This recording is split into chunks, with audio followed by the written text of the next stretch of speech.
Hey, hi, hello everyone, and welcome back to the Barely Bookish podcast. Today we are going to be talking about The Great Gatsby with one of my friends, Jessica.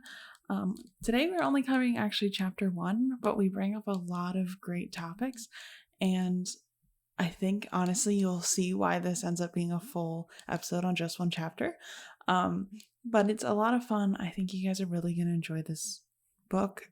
I say that about all of them, most of the books that I end up covering, just because I actually really enjoy them. But I think The Great Gatsby is one that's super accessible because it's kind of easy to read. It's a classic that isn't like, you're not like bogged down by the language in it, in my opinion. But I think you guys will really enjoy it. Also, some exciting news. We got our first ever Patreon subscribers. So big shout out to Elle. Thank you so much for joining us over on Patreon. If you all want to get exclusive episodes, every month we do post one on Patreon for the $10 tier. So that's $10 a month, and then you get an exclusive episode every single month. This month we will be covering 1974 versus 2013 Great Gatsby. So that's Robert Redford versus Leonardo DiCaprio's depictions of Jay Gatsby. I think that episode's a whole lot of fun. We're joined by Nova, and it's going to be great. So I hope you guys check that out if that's something that you're into, and it also helps support the podcast. So yeah, if you want exclusive episodes, please go check those out. But without further ado, let's get into this episode.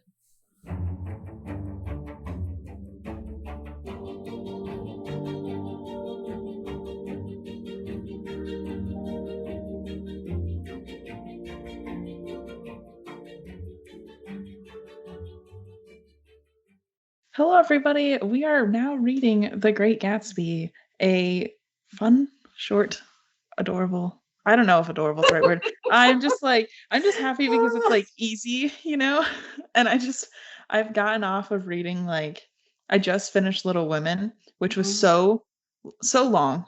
It was ridiculously long. And now I'm like, oh, this is nice. So I'm like, oh, I can read this in the morning. Cool. Love that for me.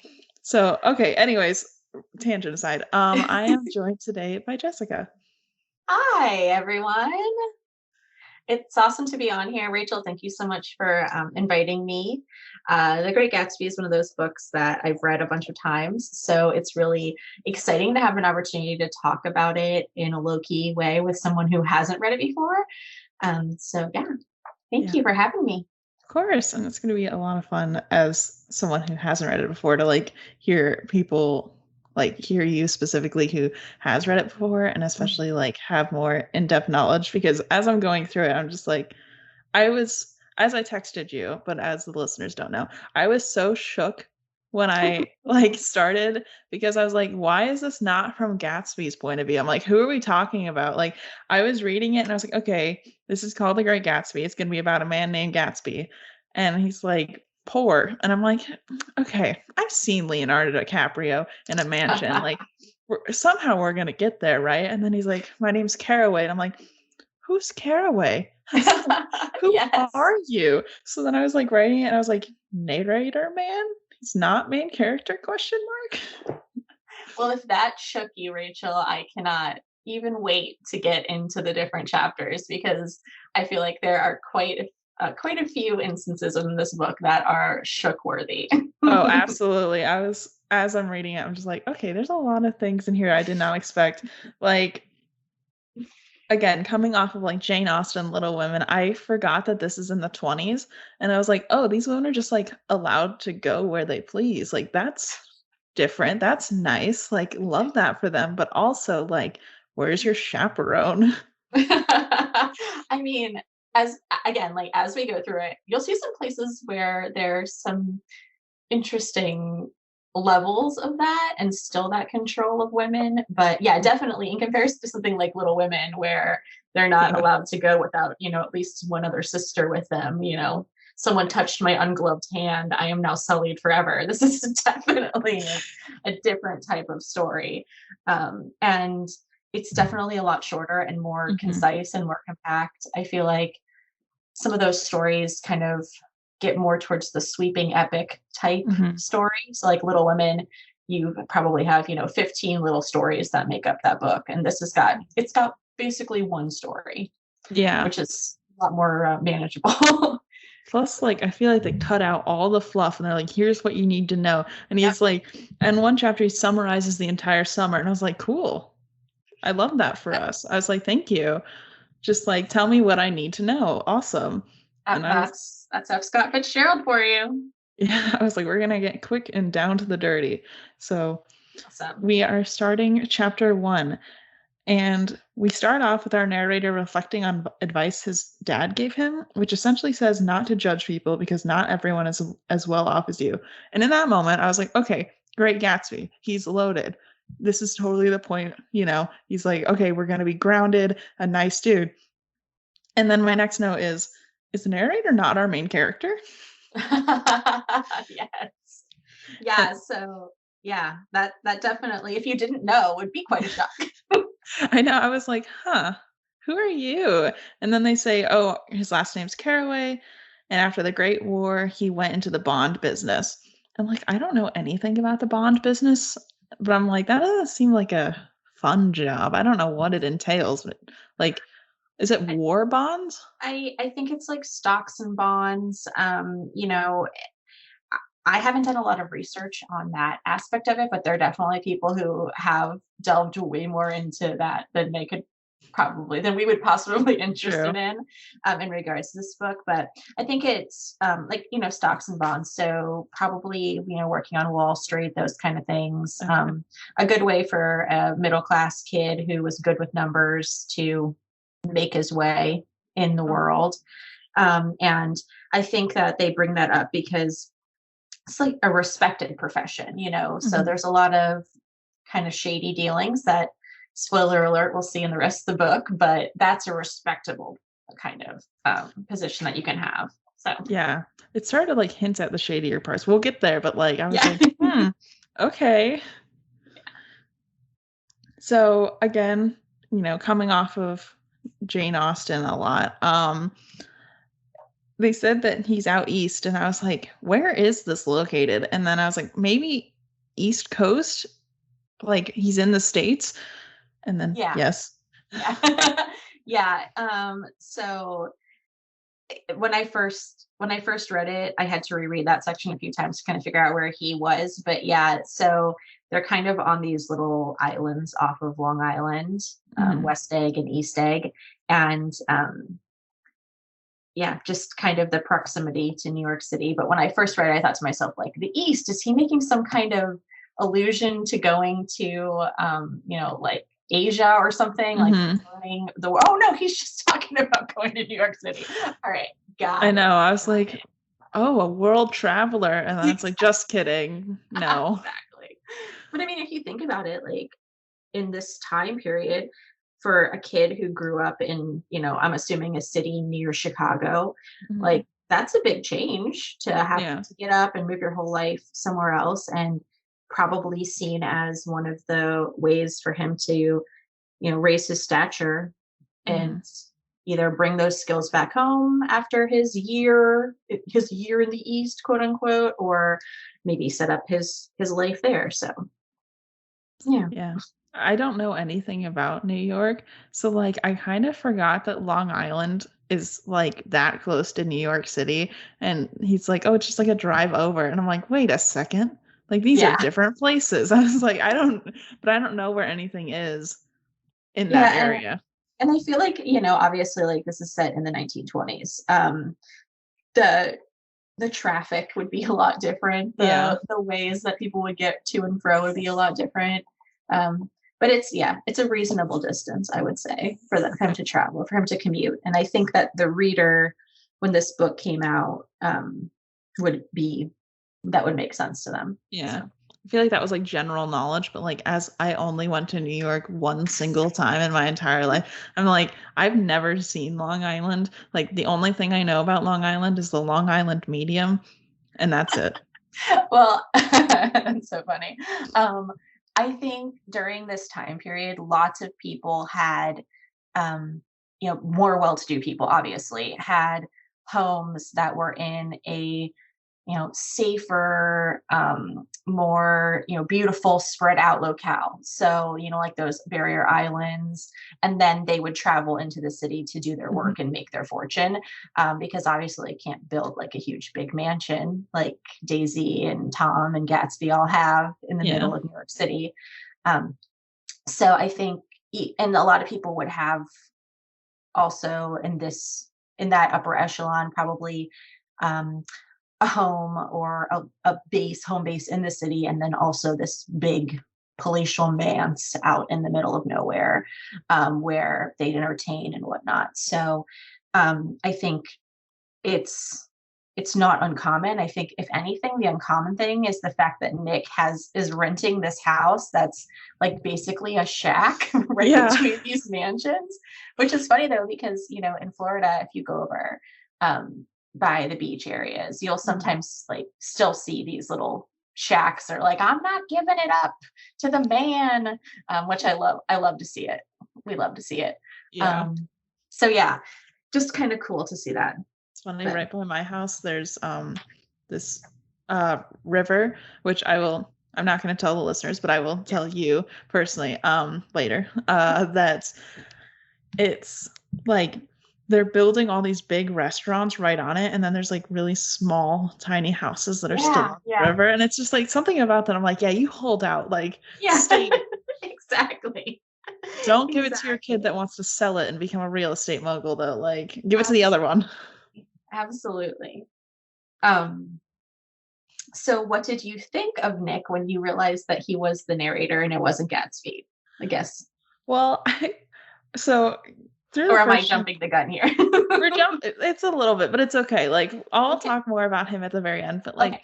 when we first started, I had no idea who this guy was because I literally have only seen maybe a clip or two of the movie. Like I've seen one clip of Leonardo DiCaprio jumping in a pool and another clip of Leonardo DiCaprio walking around on grass. And that's all I know about the movie. So I'm like, who is this man? Like, is it one of those things where it's just like he is like the narrator Mhm. standing there, but like he's kind of a ghost? But I was like, is he actually related to this plot at all? Like, does he know does he know Gatsby? Does he like hide in corners? Like, I was like, who is this guy? Like, I have no idea. Yeah. Because I knew Daisy was important. I knew Gatsby wasn't important, and I knew no other characters. So I was like, what is this? Well, that's kind of, in the cultural consciousness, those are the people or the things that enter our thought because we're thinking about what the story's actually about. Mhm, And it's interesting because in this first chapter, we get like a lot about Nick and his mhm, background and whatever. But when you hear about the Great Gatsby, when you're just chatting about it with friends or like you see a meme, it's really not normally have anything to do with Nick. mhm, Um, and it's kind of interesting because like, so full disclosure, I was an English literature major, so I talked about this a lot, and I'm a librarian, so I think about this a lot. But um, Nick, as the narrator, he's kind of fulfills this, and we talked a little bit. I texted you a little bit about this, but like mhm, he fulfills this role that we think of as the reader's friend.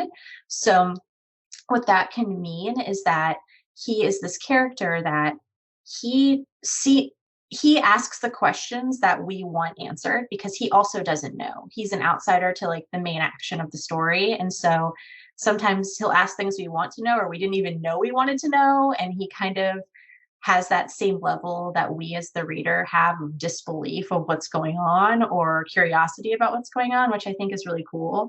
Um, and I would say probably for a lot of people who are just casual readers of the book, his the things that are strictly about him are less interesting to them than the things that he says about other people. So it is interesting to have him introduced and kind of delve into who he is and see that he's kind of just like he seems to be like just regular guy. yeah. If you take it off chapter one, it's like just regular guy trying to go around his life. Honestly, I Yeah. was like, just being introduced for him the first time, I was like, this dude seems pretty chill. He seems pretty cool. I was like, Right. I'm curious, but I was like, I was more curious because of the title of the book and knowing that Yes. Jay Gatsby exists. I didn't even know his first name, I'll be honest, but like I was like, I need to know how we're all relating here. I'm like, I've just been thrown for a loop. I need a little bit more answers before I can Yes. warm up to Nick. And certainly they are forthcoming. Yeah, honestly. So, this is kind of where we talk about Nick. We still don't know his name at this point, Oh but yeah, sorry. he's rather a lonely dude, and I was like, "Aw, sad." Yeah. Yeah, it is sad. But he gets like a really cheap house next to like a bougie place, but we'll get Yeah. there. He seems to be like the kind of guy who kind of like makes random friends Mhm. places, and he can get along with a bunch of people, like with Yeah. that renting that house with the guy that he tangentially was going to know from work. He's got Yeah. to be kind of a chill person to do something like that. Yeah. I feel like he's just super nice, and everyone's like, I trust you with my life. And he's like, oh, Yeah. okay. You do? Okay. Sure, thanks. That's really nice of you to say. Yes. And then my next note is, I really wish they would tell us this dude's name. Like, I was getting to the point where I was like, are we never going to get to know? I was like, we only know his last name. So, reading again, Jane Austen, we don't get to know most people's first names. So I was like, maybe we just never get to know. But then I was like, this is the 20s. I feel like people introduce themselves with their first name.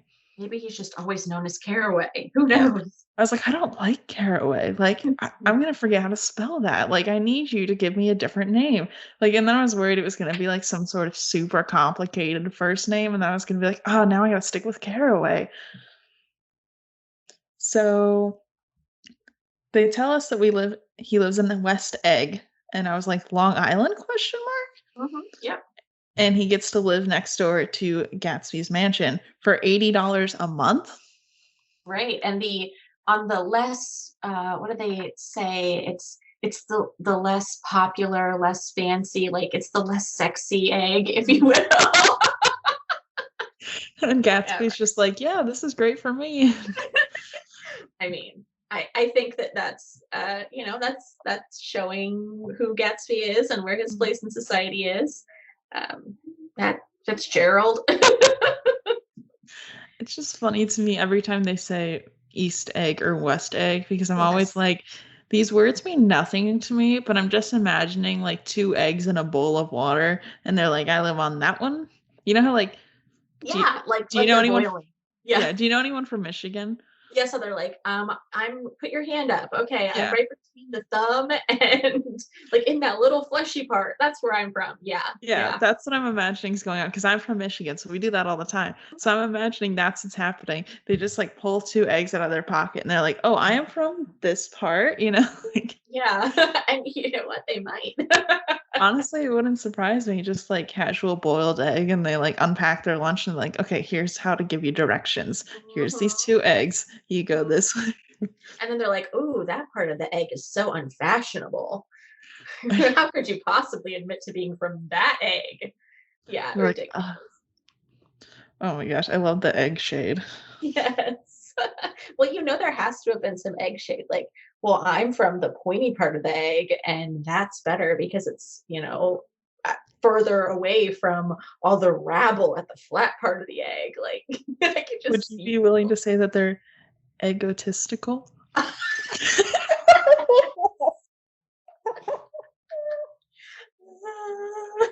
Yes, 100% I would be willing to say that. Fantastic. Gosh, I might edit that out, but it's funny. You might want to keep it. Might want to keep it. Just play. That's gonna play over and over in my head from now on. Egotistical. Um, so the narrator is Daisy's cousin, once removed, and my note is I know Daisy's important, but Daisy is married to Tom Buchanan's Buchanan. Buchanan. Yeah. Okay, I read things phonetically only, so like when I Oh, that's okay. pronounce them, I'm like, Yeah, that's fine. Yeah. I knew that you're thinking, I know Daisy's important, but she's married to Tom. What? yeah. It's like, Where does Gatsby come into this? yeah. It's like, well, this is weird. This is taking a turn. I'm like, I wonder why is Tom here? Oh, intrigue. Yeah, Intrigue. intrigue. This entire book, small spoiler, is just about cheating on your wife, I feel like. I mean, in a lot of ways, it's definitely about that. Yeah. Like There's the first 5 chapters. a lot of it is about honesty. It's about loyalty, subterfuge, but it's also about really like people's ability to be okay with who they really are Hmm. and to handle their life how it really is.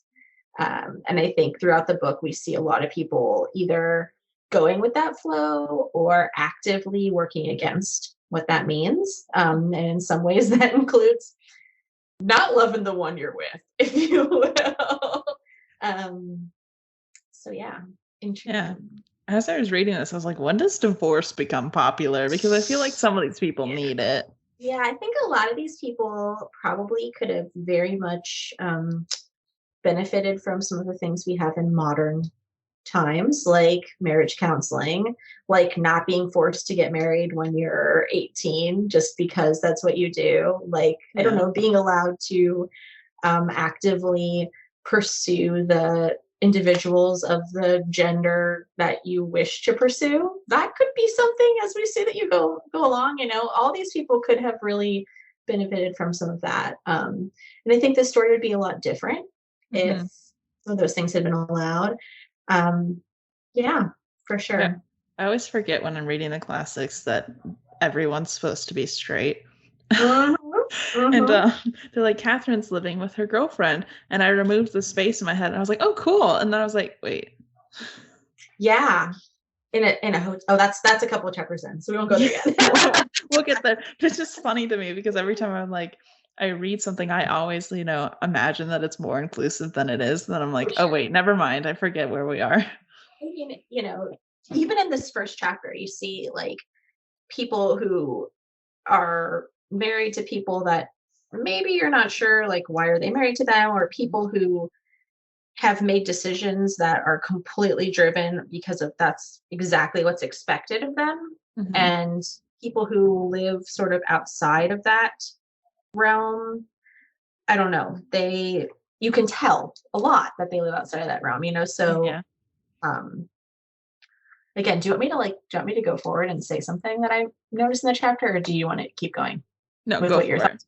Okay. So I'm just thinking of, in this chapter when, Nick actually goes over to meet Hmm. Daisy and Tom, and her friend Jordan is there, or Hmm. Miss Baker as they're calling her. And it's really clear that even though she's roughly the same age as Daisy, she's not married. Hmm. They describe her as like basically like really athletic and suntanned, and she walked they talk about how she walks, and Hmm. it's almost like they're saying like, either, so this is one of those things that people have firm opinions about. Are they trying to say that she's just an independent woman and she's, Hmm. a fool for Daisy because she makes different decisions? Or are they trying to say she's a lesbian? Yeah. So, just these are these things that when people are talking about the book, they're going to focus on, and you'll see it Hmm. continue through the book. People who, and she also seems a lot happier and she seems a lot freer because she Hmm. wasn't, she's not forced to be married, although Daisy wants to hook her up with Nick. Um, but she has a career. She's out there as like a professional sportswoman, and she gets to talk back to people. She talks back to Tom when he gets sassy, even in that Hmm. first his first conversations. So it's just really interesting to see that, and think about how those different cultural things come into play. Yeah. I did see when I was talking about Pride and Prejudice. I keep going back to that because I feel like I had a lot of good conversations during that. But we talked a little bit how people think Charlotte was supposed to be gay because she was like 27, unmarried. She married solely out of like the force of have to, and she can completely manipulate Collins however she would like to. And I saw this really cool argument where someone said, maybe that Jane Austen didn't intend for her to be gay, but that she knew someone that was a lot like Charlotte in her life who happened to be gay without anybody actually knowing that, and she based Charlotte off of that, which I always think is a cool idea. And that's kind of stuck with me while I'm reading these. I was like, oh, maybe this is based off someone that he had known who was gay, and then like he wrote this unintentionally or maybe intentionally. Yeah. I mean, if you read other books by F. Scott Fitzgerald, he loves to write in this time period, this kind of setting with this kind of feel. Like there's a lot of those jazz age type stories. So you're going to see characters that are very like not exactly like these characters, but similar throughout pretty much all of his stories in some way. So you never know. I haven't done enough. I haven't really done enough recent dive into Fitzgerald's, reasoning behind what he wrote and whatnot. But I do know that his wife Zelda was a huge inspiration for him. I mean, for the all the parts of their marriage, the good, the bad, the ugly. So I wouldn't be surprised if some of these characters have inspiration from people that he really knew or things he really saw or things he hoped to know or see. So yeah, there's wild times in the jazz age. What can we say? True. Women are starting to gain independence, which is always a good thing that I love. Yes, those skirts are getting short. We see ankles. Yes, we definitely see ankles in the Great Gatsby, 100%. I would say we probably even see a knee or two. Shock. Knee. I am shook. So, Tom, we find out, was a football player, and he's super wealthy.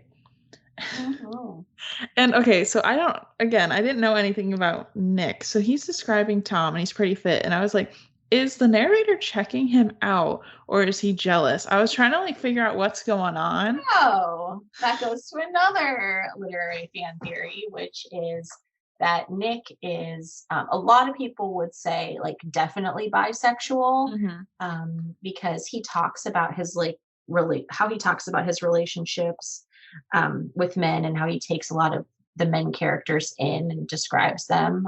They read that as leading towards having interest in the male form, but also he talks about having interactions with women of a romantic nature. So a lot of people have they're in that camp as well with him as a narrator. But I think also Fitzgerald uses his gaze on Tom to really just show like what kind of dude he is. And then when you later see him describe other people, you'll see just how different he is. So like they describe him like, yes, he is rich, he's old money, but also he's kind of like a brute. He's kind of big and like kind of scary and hulking. Like he looks like he could kick your ass. Can I say that on the podcast? That's fine. It's explicit, so you're free to say whatever. It definitely looks like he would, like, if he was at a bar and someone pissed him off or like spilled his drink, he would punch. Looks like that. So he's not soft. He's not just a sensitive, soft, rich kid. He's the kind of guy who you don't want to mess with. At least physically, that's what he looks like. Which I think then when he describes himself or he describes some of the other people in the book, you're like, wow, Tom is definitely like an imposing figure. Yeah. And especially if you juxtapose how Nick sees Daisy, how his gaze on Daisy is versus what his gaze on Tom is, they're like polar opposite. Because Tom is described as just like this dark, hulking, like big, like body figure. Like, he was on the football field, in college, running around, knocking guys around, known to be a roughhouser type. And then Daisy's described as like this tiny little thing that her voice, you can barely even hear when she says it. You have to wait until the words cross by you in order to come back and understand what she said, and so it really, I don't know, it just really puts them into juxtaposition the way that it's described, which I think if he was less interested in exactly how Tom looked, wouldn't come off quite as strongly. I know. I was just like, all right, cool. We love that for you, Nick. I was like, he is kind of a married man, but like, if you want to go for it, like, do you. Oh, absolutely. He also delves like 3 seconds later into basically how Tom is this horrible racist who's really I know. I was ridiculous. But okay, so I don't know if this is for the podcast or not, but remember when we were reading Scythe and Mm. all of the scythes were named after historical figures. Did you notice who the author that wrote this horrible treatise, what his name was? Goddard. Dun dun dun. So the worst scythe in Scythe. Okay, no one knows. My jaw is like dropped. It is like unhinged at this point. Her jaw is like on the microphone. How did no one like, oh, I wrote the title. I don't think I wrote the name of the author for that book, but I was like, okay, like yikes. I didn't even catch that. I'm glad you did, but Really oh puts it my in context, right? Like if you think about in another book, this yeah. character who was like pure evil, just Mhm. horrible person, when totally believed in the like in the supremacy of a certain group of individuals and their ability, well, their right to control everyone Yeah.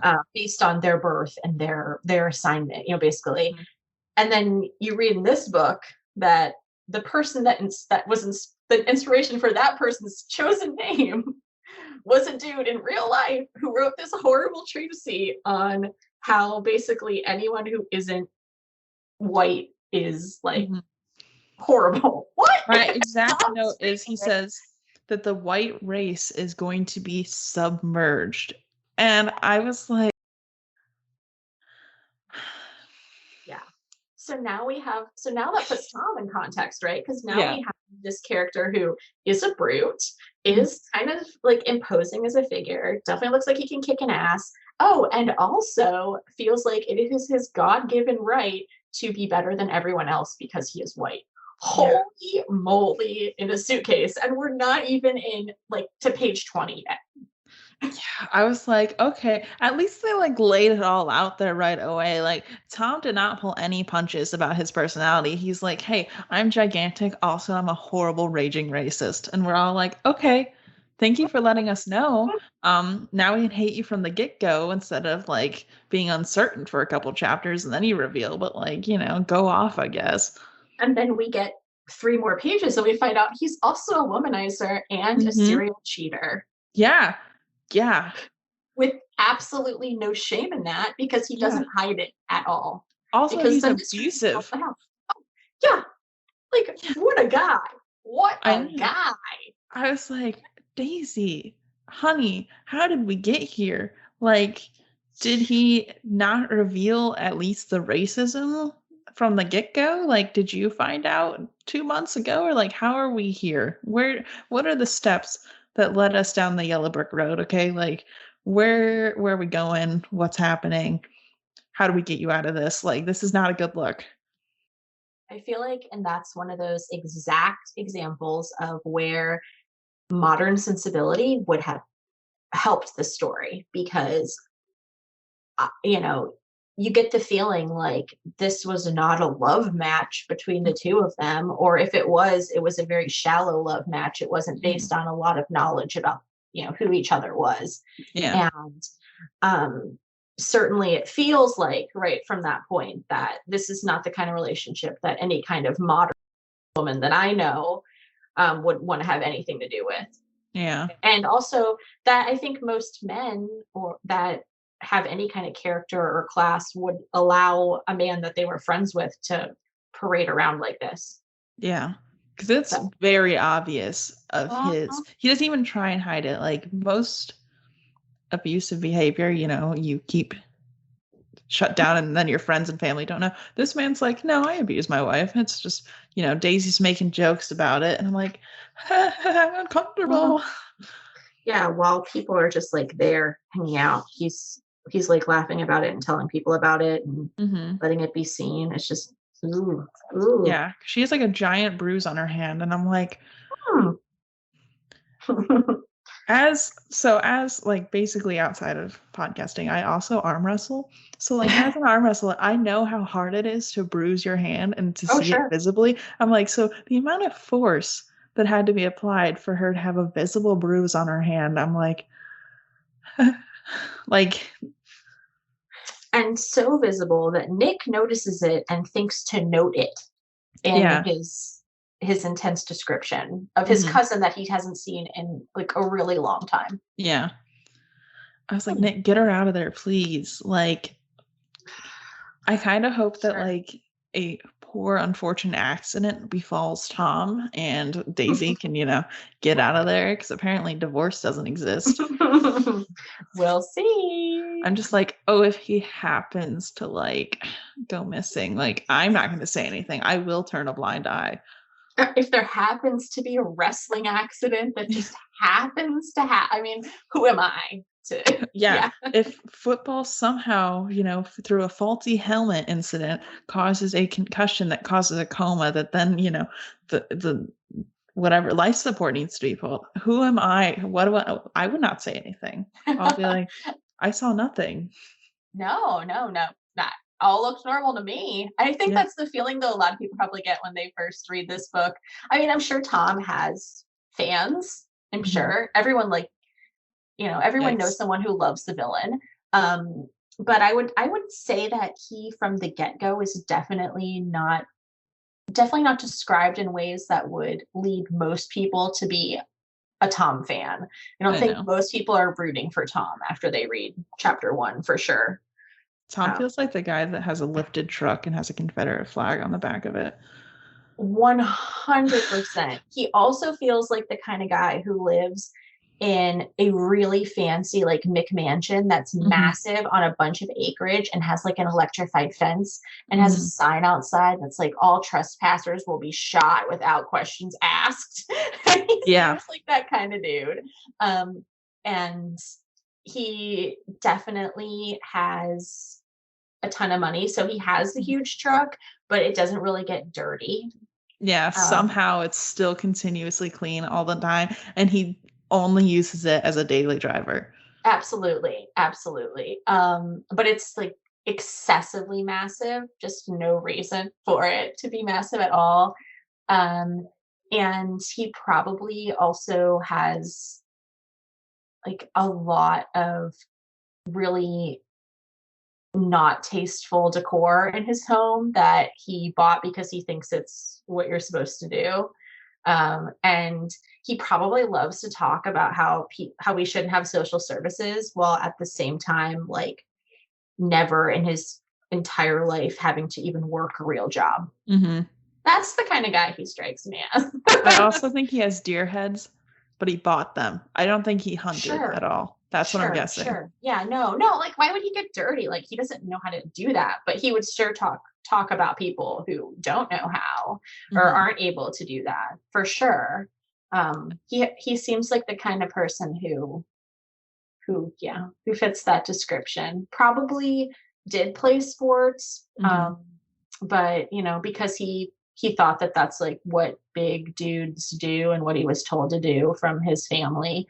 Um, but I just probably did go to college, but got middling grades mostly because he paid people to do his studying.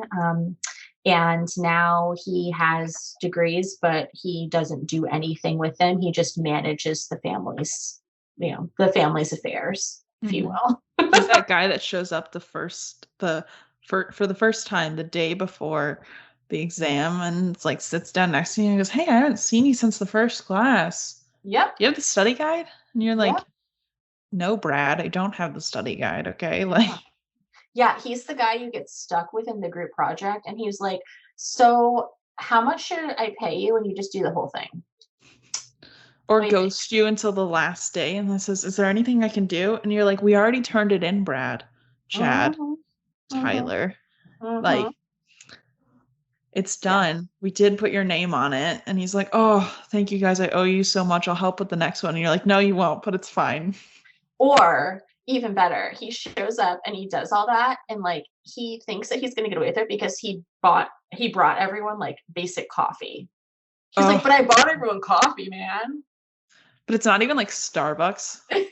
It's like like like on the way in, he just picked up some gas station coffee. And he's like, "But I brought coffee." What? it's either that or it's the coffee shop that's right next to the library that like at every like library you've ever gone to, there's like one like kind of shady coffee shop, but it makes a lot of money because college students are poor. But it's Yeah. like the coffee is $1. And he didn't even like splurge for the big glass of coffee. He got everyone like smalls. But like he wants a pat on the back because he Mhm. brought them for you. I mean, he spent his money to bring you something, but also you owe him because he can't be working on this project. Yeah, Oh, he's and a they're real. all black. They're all Oh black yes, all coffee black coffee. Yeah, 100%. Oh with like 6 creamers, which is not nearly enough for the amount of people. Everyone gets like half a creamer. basically, I think it's pretty clear that we all think that Tom is quite a winner. Um, I just love it more that we all know a Tom. oh, So for as sure. we're roasting him, we have that we're envisioning someone in our head and describing them perfectly. Like we all know that guy who has way too much money to even be sensible, and yet when he takes you out to dinner he wants every single person to split the bill evenly, even though he drank like 6 cocktails. And um yeah, I mean that seems like Tom to me. We all know that guy who wants to tell those loud boisterous stories about that time he wrote something totally despicable, and we're all just supposed to sit there and say, oh. I mean, I Yeah, think Tom is kind of a really great example of toxic masculinity at absolutely. I mean, at its finest. He is a great example of that. Mhm. um, he thinks that he's, I mean, I don't want to go too far, but I feel like we'll have opportunities to talk more about Tom, so Oh yeah, definitely. A small Tom roast, and now we go back to it. I got way more to roast Tom on when we get there. Honestly, I'm ready. Like, I feel like I can just clip out for Patreon like an hour of us just describing Tom and it just getting progressively worse and worse and Oh, for worse. sure. And I have, like, yeah, there's a couple chapters coming up where I've got quite a lot to say about Tom's toxic Uh, masculinity. Perfect. The man who peaked in high school. Uh, Yes. so Tom goes inside because the phone is ringing, and after a bit, Daisy like follows him in, and now Miss Baker and Nick are just listening. And I was like, yeah, I mean, what else are you gonna do?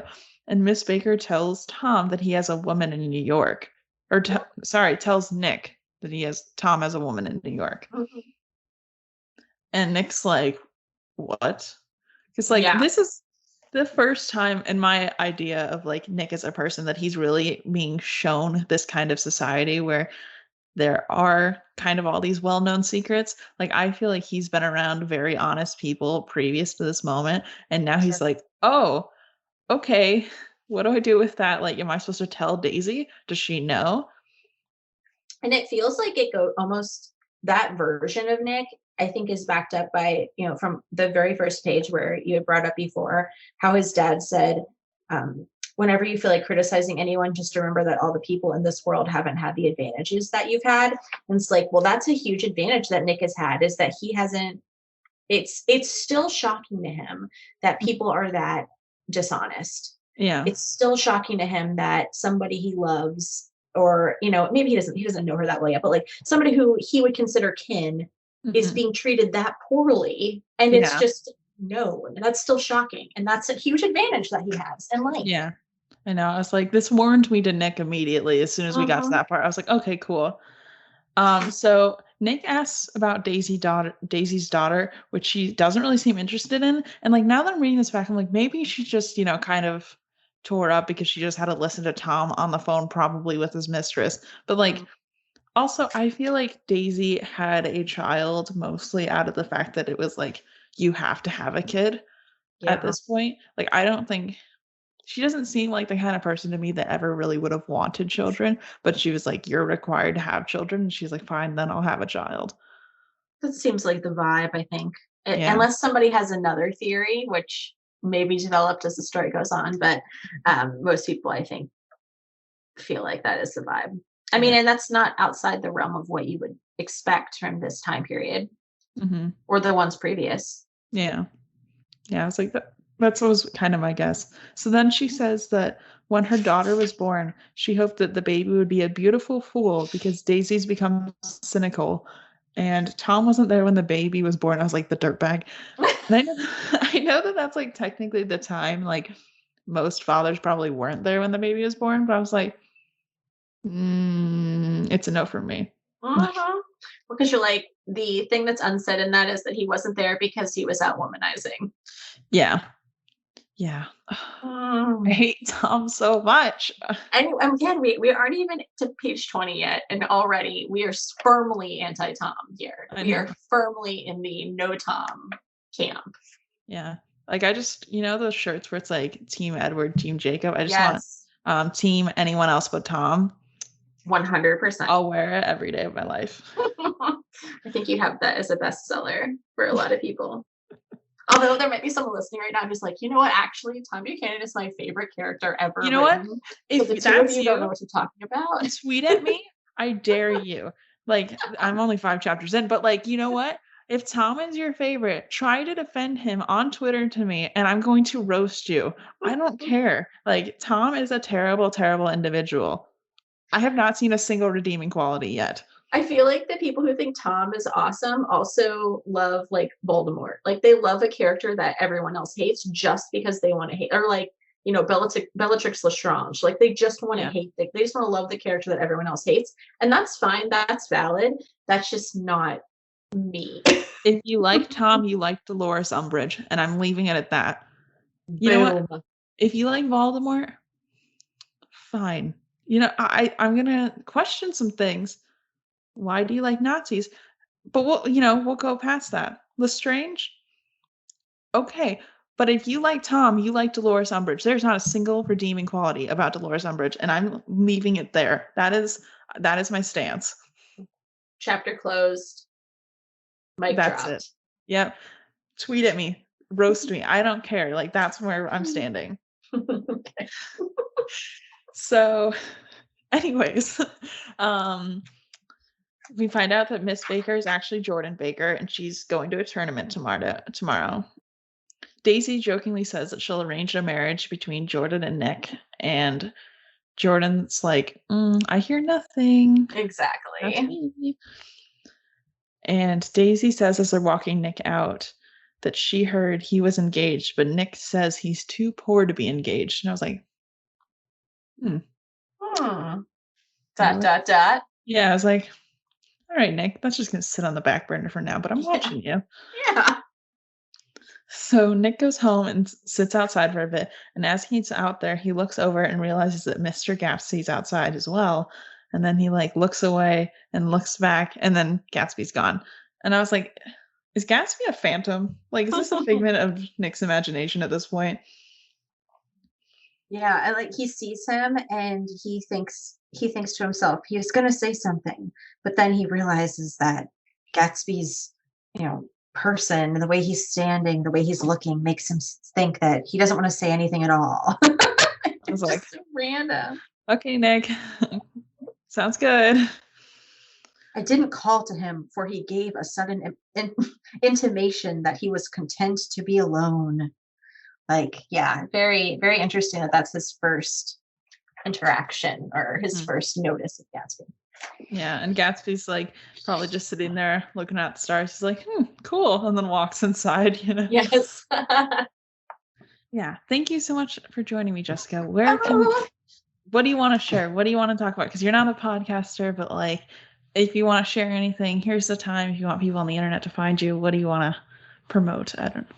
Awesome. Well, thanks, Rachel. I have absolutely loved talking to you about The Great Gatsby and just talking to you in general about literature. I don't have a podcast. I'm not really out there doing social media for anything else, but I will say that what I always want to encourage people to do is to support their local library. If you have any interest in literacy at all, support your local public library. Also, if you are involved in any way in academics, definitely support your academic library.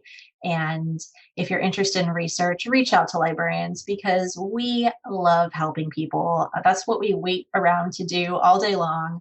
A lot of people think that all I do as a librarian is read all day, and it cannot be farther from the truth. So, as librarians, it is our greatest pleasure to help you with your information literacy. So, if you have questions, please always look for us, search us out. Come get some credible sources from us, and we're we're there for you. That's what we do. So Yeah. that's, I will say from student perspective, I literally asked a librarian once one question to help me. She pulled up like 20 different research papers, and like what would have taken me like 6 hours to probably find them in like 30 minutes. And she goes, "Here you go." And I was like, "You're a hero. You're a saint. Thank you. I appreciate you." So ask your librarian. For sure. And a lot of people have an idea that librarians are what they've seen, which was actually informed from stories as old as The Great Gatsby, of like, they're going to shush you. They're mean old ladies with warts on their noses and sensible shoes and buns. And it could not be farther from the truth. Librarians are cool. They're on the cutting edge of technology. We don't shush anyone anymore. I've never shushed anyone in my life. In fact, I've been shushed many times by other people, like patrons in the library, because I was too animated when I was talking. But we want to meet people where they are, and we want to help people, and that's what gives us joy. So I always want people to try to feel like they can get rid of that preconceived notion that librarians are scary, or that their questions are not worthy of asking a librarian. Like, a lot of people will come to me and they'll say, "Oh, I didn't want to, I'm scared to ask because I know my question is stupid." And that is the furthest thing that from the truth of what any librarian would think about your question. Like, we love helping people, we love exploring things, and you might think your question is stupid or basic, but the librarian probably thinks that there's a lot to explore, and probably thinks that there's a lot they'd love to help you delve into with that knowledge search. So just shout out to librarians. We're really important. We're important even in a world where a lot of our information is digital, and we are experts in finding you experts and helping you find credible sources. So if you care about being someone who is out there in the world sharing credible, reliable, trustworthy information, then find librarians and ask us so that we can help provide that information to you. Yeah. Honestly, well said. Couldn't have said added anything. We love libraries in this house. This podcast runs off libraries because I rent audiobooks from Libby all the time. Absolutely. And that's something a lot of people don't think about, is just, and even, obviously we know that you can get physical books at the public library, but you can get so many electronic books now, which is amazing. And of course, from your academic library, just so many resources. And we have so much ability to provide those resources for you and to help you find it. And you don't have to be alone in trying to sort through those things. We are here for you. That's what we do. And so, regardless of what kind of library you find yourself able to be involved in, talk to people. Also realize that any place you see information, there are librarians there. So like, there are librarians who work for major corporations. There are librarians who work for museums and, archives and corporations and the government and the military. Like, everywhere there are librarians, the hospitals, and all those librarians have different expertise and different subject areas they can help you with. So wherever you are in your life, if there is something that you need more information about, regardless of what the topic is, there's a librarian out there who is like, doesn't even know that they're waiting to want to help you. And so, you don't have to be alone to find that information, and you can ask people for help, and there will be someone out there to help you. And if you don't know who to contact, start with what the librarian you do know and go from there, because librarians love talking about librarianship. We love talking to each other about librarianship. We love learning about who the other experts in other areas are about librarianship. Like, it's quite a community. So I love librarians. I love libraries. I love information literacy. So that's what I can say. Yeah. So support your local library. Me and Jessica will catch you on the next episode of The Great Gatsby. And thank you so much for joining me, and we will catch you in the next one. Bye. Bye.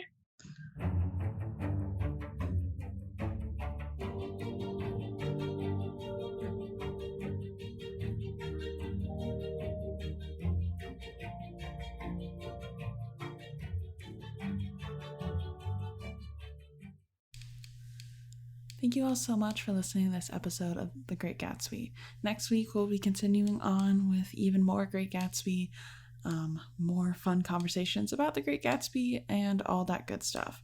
So, if you didn't hear it in the intro, we do have monthly exclusive episodes for Patreon members. So, if you haven't joined us over on Patreon, please, if you want more episodes, please consider doing so. First Friday of every month, we have an exclusive episode. So, next month, we'll make 3 exclusive episodes. So that's fun, if that's something that you're into. That's kind of all I got for you guys this week. I hope you all enjoy these episodes, and I can't wait to catch you guys in the next one.